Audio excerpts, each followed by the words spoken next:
नमस्कार मित्रों, स्वागत है आप सभी का एक नए लर्निंग वीडियो में। आज हम बात करेंगे सन टीवी नेटवर्क के बारे में।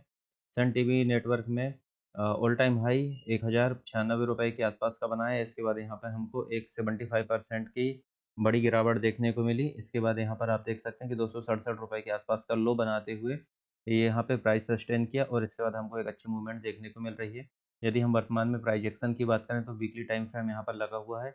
यहाँ पे आप देखिए एक डबल बॉटम फॉर्मेशन इस प्रकार से बना हुआ है और डबल बॉटम फॉर्मेशन जिसे हम डब्लू पैटर्न भी कहते हैं, ये देखिए आप इस प्रकार से डब्लू पैटर्न यहाँ पे बना हुआ है और ये रेड लाइन यहाँ पे इसकी नेक लाइन है। इसके नेक लाइन के ब्रेकआउट के बाद यहाँ पे हमको एक रिटेस्ट भी देखने को मिल चुका है। तो ये यहाँ पे हमने वीकली पैटर्न में देख लिया। अब हम डेली पैटर्न में देखते हैं कि यहाँ पे किस प्रकार से यहाँ पे हम एंट्री एग्जिट वगैरह कर सकते हैं, किस प्रकार से यहाँ पे पैटर्न्स बन रहे हैं। तो सबसे पहले एक डिस्क्लेमर देना चाहूँगा कि ये वीडियो ओनली एजुकेशन पर्पज़ के लिए बनाया जा रहा है। इसमें किसी भी प्रकार की बाय सेल या होल्ड करने की कोई सलाह नहीं है। किसी प्रकार का ट्रेड लेने से पहले आप अपने फाइनेंशियल एडवाइज़र से अवश्य सलाह लें। तो चलिए हम आगे डेली टाइम फ्रेम हमने लगा लिया है। यहाँ पे हम देख सकते हैं कि यहाँ पे आप देखिए हमको एक अच्छी मूवमेंट यहाँ पे देखने को मिली। 3 से 4 दिनों में लगभग यदि हम इसको मार्क करें तो एक अच्छे ब्रेकआउट के साथ लगभग 15% के आसपास की मूवमेंट हमको 4 से 5 दिनों में देखने को मिली और इसके कारण यहाँ पर एक इसे हम प्रॉफिट बुकिंग भी कह सकते हैं या फिर आप इसे रिटेस्ट भी कह सकते हो। रिटेस्ट देखने को मिला और इसके बाद देख सकते हैं हम यहाँ पे bullish flag and pole pattern हमको यहाँ पर देखने को मिल रहा है।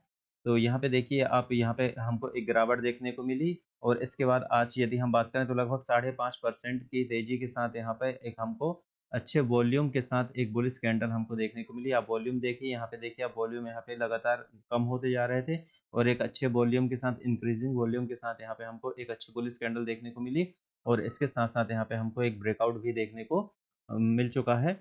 अब हम यदि बात करें कि यहाँ पे हमारी एंट्री, तो इस पैटर्न के अनुसार यहाँ पे हमारी एंट्री इस हाई के ऊपर इनिशिएट हो जाएगी। इसके हाई को यहाँ पे मार्क कर लेता हूँ। यहाँ पे हम देखिए इसके हाई के ऊपर मैंने एक रेड लाइन से यहाँ पे मार्क कर दिया है जो कि 616 रुपये 50 पैसे के आसपास आता है और स्टॉप लॉस इसी कैंडल के नीचे हम यहाँ पे ब्रेकआउट कैंडल के नीचे यहाँ पे रख सकते हैं। इसके अलावा यदि हम बात करें कि यहाँ पे और किस प्रकार से पैटर्न बन रहे हैं, क्या हमारे टारगेट निकल के आ रहे हैं, तो यहाँ पे हम देखेंगे कि यहाँ पे आप देखिए कि काफ़ी टाइम से यहाँ पे एक कंसोलिडेट एक निश्चित रेंज में यहाँ पे स्टॉक ट्रेड कर रहा था। ये देखिए ये इसकी अपर रेंज हो गई। यहाँ पे रेड लाइन से मैंने मार्क किया और ये ग्रीन लाइन से यहाँ पे देखिए आप लोअर रेंज यहाँ पे मैंने मार्क कर दी है। इस रेंज के अंदर यहाँ पे कंटिन्यूअसली ट्रेड कर रहा था और इसका ब्रेकआउट हमको देखने को मिला। इसका ब्रेकआउट यहाँ पे देखिए आप, यहाँ ब्रेकआउट भी हो गया और ब्रेकआउट के बाद इस ब्रेकआउट का कंफर्मेशन भी यहाँ पे हमको देखने को मिल गया है। इसे मैं हटा देता हूँ। तो आप देख सकते हैं ये हमारी ब्रेकआउट कैंडल थी 23 अगस्त 2023 की। इसके बाद ये ब्रेकआउट कंफर्मेशन कैंडल थी। इसके ऊपर हमको ट्रेड यहाँ पे मिल सकता था। तो इसके ऊपर हमें ट्रेड लेना था और यहाँ पे आप देख सकते हैं कि इसके बाद हमको थोड़ी-सी यहाँ पे गिरावट देखने को मिली, थोड़ा-सा एक कंसोलिडेट क्रैश हमको देखने को मिला और इसके यदि हम टारगेट की बात करें तो यहाँ पे जो रेंज हमारी निकल के आ रही है, इस रेंज को यदि हम यहाँ पर मार्क करें तो एक मार्किंग टूल की हेल्प से मैं यहाँ पे इस रेंज को मार्क कर लेता हूँ। ये जो रेंज होगी यही हमारा यहाँ पे टारगेट होता है। तो यहाँ से यदि हम इसको मार्क करें तो यहाँ पे हमारा एक टारगेट जो निकल के आता है वो लगभग रेंज से 28% के आसपास का निकल के आता है और इसे हम एक ग्रीन लाइन से मार्क कर देते हैं। तो 714 रुपये का यहाँ पे हमें टारगेट निकलने को मिलता है। और यदि हम इस लेवल से देखें तो यहाँ से आप देखिए इस हाई से जहाँ से हमारी एंट्री पॉसिबल है, वहाँ से यदि हम देखें तो लगभग 15.5% का यहाँ पे हमको टारगेट एक देखने को मिल सकता है। यदि इसके बाद फर्दर आगे देखें कि किस प्रकार से हमको यहाँ पे मिल सकता है देखने को, तो यहाँ पे यदि हम चार्ट को थोड़ा ध्यान से देखने का प्रयास करें, तो यहाँ पे आप देखिए कि ये एक जो नेक्स्ट रेजिस्टेंस है वो हमारा 640 रुपए के आसपास है। यदि यहाँ से हम देखें तो यहाँ से हमको एक और कप एंड हैंडल पैटर्न बनता हुआ दिख सकता है। ये देखिए आप, मैं यहाँ पे बनाने का प्रयास करूँगा। ये देखिए ये पूरा यहाँ जाके एक कप बनेगा और इसके बाद यहाँ से एक हैंडल बन के एक ब्रेकआउट और हमको यहाँ पर देखने को मिल सकता है। और इस प्रकार से यदि ब्रेकआउट यहाँ पे देखने को मिलेगा तो उसके जो टारगेट रहेंगे वो हमारे काफ़ी बड़े टारगेट रहेंगे।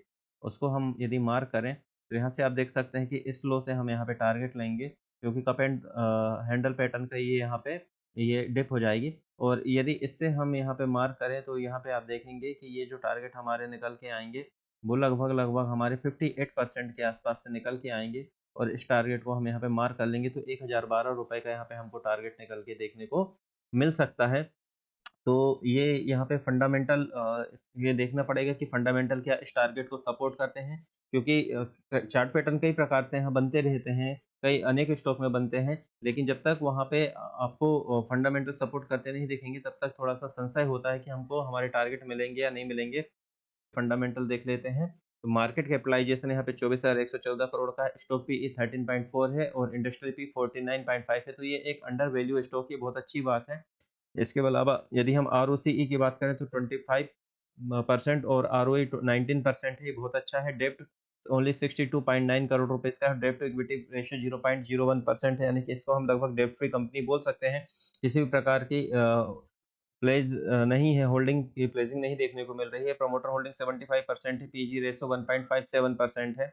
यदि यहाँ पर हम इसके रिजल्ट्स देखें, क्वार्टरली रिजल्ट्स, तो यहाँ पे सेल्स देखिए आप, सेल्स 840 करोड़ की है, तो लास्ट क्वार्टर से यहाँ पे सेल्स हमें थोड़ी सी कम देखने को मिल रही है।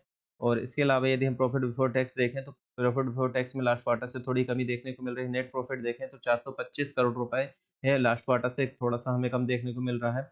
लेकिन लंबे टारगेट देखना है, इसलिए इसलिए हमको यहाँ पे एनुअल प्रॉफिट एंड लॉस और सेल्स वगैरह देखनी होगी। तो यहाँ पे हम सेल्स देखें तो यहाँ पे देखिए लास्ट ईयर से यहाँ पे हमको सेल्स में इंक्रीज देखने को मिल रहा है। एक क्वार्टर से कम या ज़्यादा होने से बहुत ज़्यादा इफेक्ट नहीं आता। लंबी हमको यदि टारगेट देखने हैं और यदि हमारा टारगेट थोड़ा बड़ा है तो हमको एक लंबे टाइम पीरियड के लिए एनुअल रिपोर्ट देखनी चाहिए।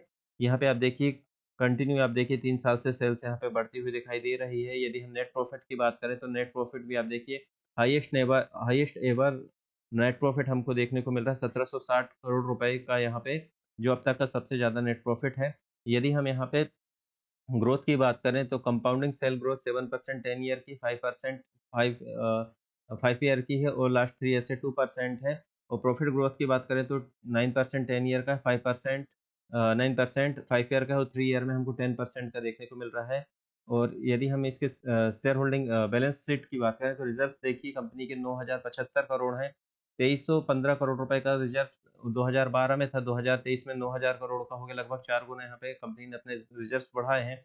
और कंपनी के ऊपर ओनली 63 करोड़ रुपए का यहाँ पे डेब्ट है, जो कि बहुत कम है रिजर्व्स के अकॉर्डिंग देखें तो। और अगर फिक्स एसेट की बात करें तो 1729 करोड़ रुपए का यहाँ फिक्स एसेट है, 131 करोड़ का सीडब्ल्यूआईपी है।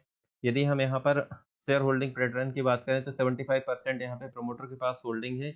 बहुत अच्छी बात है, प्रमोटर के पास होल्डिंग ज़्यादा होना चाहिए। एफआईआई के पास 10.39% है, डीआईआई के पास 3.67% है। और रिटेल पब्लिक की बात करें तो ओनली यहाँ पे आप देखिए 10.95% की यहाँ पे रिटेल पब्लिक के पास होल्डिंग्स है। और यदि हम यहाँ पर देखें कि रिटेल पब्लिक में भी आप देखेंगे कि 1.78% और 1.74% यहाँ पर ये जो स्मार्ट मनी है इनके पास है। यानी कि हम बोल सकते हैं कि रिटेल पब्लिक के पास यदि हम माइनस करें तो 7.5% के आसपास की शेयर होल्डिंग हमको देखने को मिल रही है। तो फंडामेंटल कंपनी के अच्छे दिख रहे हैं, शेयर होल्डिंग पैटर्न भी अच्छा है, तो फंडामेंटल ठीक लग रहे हैं। और इसके अलावा चार्ट पैटर्न भी हमने समझ लिया, एंट्री एग्जिट भी समझ लिया कि किस प्रकार से हमको टारगेट बुक करने हैं। एक बार फिर से आपको कहना चाहूँगा कि किसी प्रकार का बाय सेल या होल्ड करने की यहाँ पे कोई सलाह नहीं दी जा रही है।